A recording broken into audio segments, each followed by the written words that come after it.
বাড়ি যদি জেগে থাকে তবে আমি যে দংশন করতে পারবো না। বেহুলা জামাই ধরে ফেলবে। কোথায় মা? তুমি দর্শন দাও না মা। অসময়ে কেন মা বলে শান্তি কন্যা মা? তুমি কি বলছো মা? তুমি দেখেছো ওই বাসর ঘরের ভিতরে যেন বেহুলা বাড়ি জেগে রয়েছে। কি বলবে? বেহুলা বাড়ি যদি জেগে থাকে সে জামাই ধরে ফেলবে।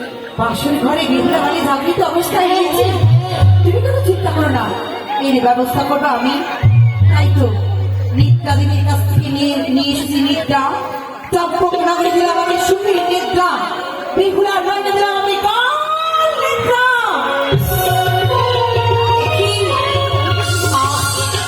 আমি তো আর নিতে গেলে শুনে যেতে পারছি না। তবে কি বাসন ছড়ে আমি আর জেগে থাকতে পারবো না। ও প্রভু, তুমি একটুবার সারা দাও। আমি যে নিতে গেলে আর সহ্য করতে পারছি না। না না, তবে কি বাসন ছড়ে আর থাকতে পারবো না জেগে। সাক্ষী দেবো আকাশ বাতাস, সাক্ষী দেবো তেত্রিশ কোটি দেবতা, সাক্ষী দেবো বসে মাতা। এই চতুর্থ পহরে আমি ভালো কথা কালকে দেখা করবি না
আমি যে মাকে কথা দিয়েছি সেই চারপুত্র লক্ষ্মীন্দরকে দর্শন করবো,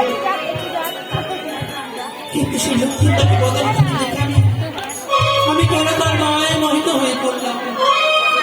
মুখমণ্ডল দেখে মনে হয় সেই আকাশের চাঁদ। বেহুলা বাড়ি এবং লক্ষ্মীন্দর যেভাবে শুয়ে রয়েছে দেখে মনে হয় যেন গোলক বিহারী নারায়ণ এবং তারপর সে লক্ষ্মী দেবী রয়েছে।